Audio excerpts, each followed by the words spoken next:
Greetings, my friends, and welcome to Myrna's First Apartment. You know, little Myrna lives under the sea.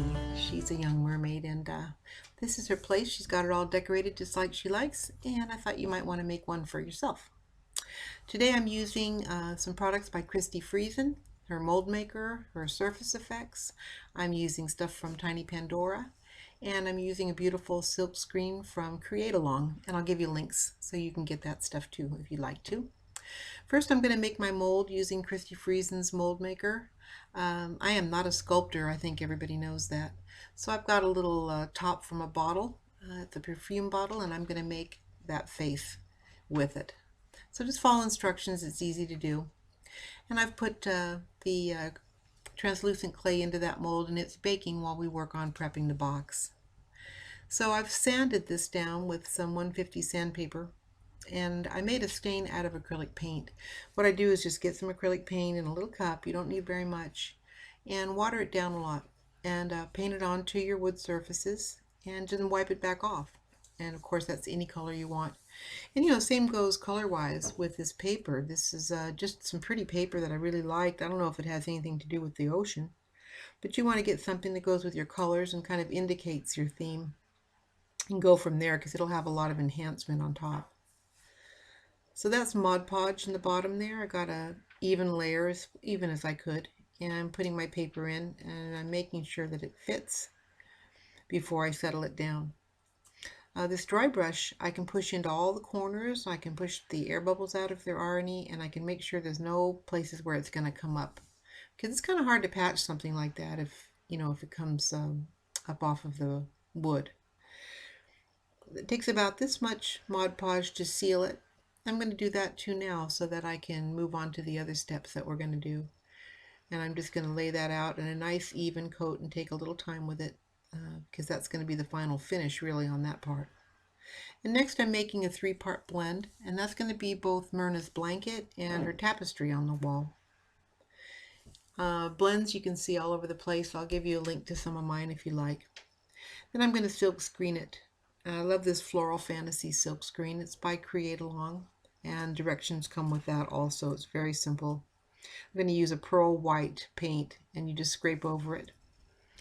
I'm going to set that aside to dry and put a little color on Myrna's face. Now, you do this before you bake it. I don't think I mentioned that before.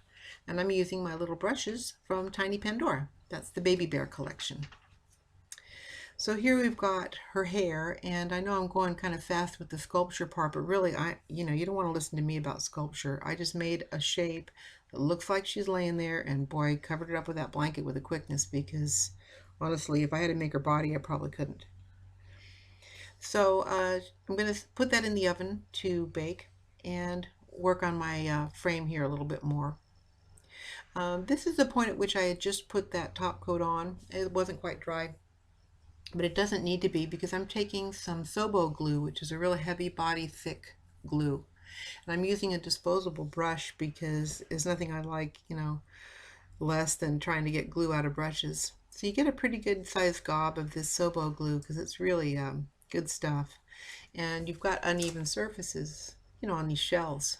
So you put a pretty good amount on there, and it doesn't matter whether your Mod Podge is wet or dry at this point because they're all going to dry together and it works out fine. You want to place your little shells the way you want them. Just keep in mind that you're going to put your tapestry in there, and we're going to make our little beaded curtains. So you're going to want it arranged in such a way that it doesn't interfere with that. There's some extra shells I'm going to use, and there they are put in. And it is important to allow them to dry. You don't want them to shift when you're moving this. So once you've got them pretty much the way you want them, you can always add more later, but you don't need too many at this point. And I'll put this aside to dry. And I'm going to put some of this fishing line, it's a very fine fishing line, onto these eye screws to make her curtains with. And then just thread on all kinds of crystals. Christy Friesen has them in her collection, and then I have my own little supplements there. And they're crimped at the bottom with a regular crimp bead, and then you just snip off that little piece of fishing line. So now you have all these strands. This is just a little something I thought up, just this little baby merman. I'm just putting some acrylic paint on a bezel. make a little frame for it. For the bottom where she's laying, I'm using some really pretty stone chips that I ordered, and I'm putting them in some varathane. Whatever your top coat is, you can use for this, and you can do it in several layers. And then I did the same thing with her pillow. I put some varathane, and I added a little bit of Tide Pool Surface Effects from Christy Friesen, and some tiny marbles from Tiny Pandora. Let that little thing dry, and then we start putting it together. So I've got the tapestry and the frame, the curtains, everything kind of put together in the design. I've added that shell for kind of another pillow, and on top of that I put some Christy Friesen Surface Effects in Glamour, because that's what gives that pearlized look to everything. I put it on the shell, I put it on the ground there where her little stones are, and that's it, that's finished. So I hope you enjoyed this. Email me, let me know what you think. See you at busypandora@gmail.com or at my store, Tiny Pandora.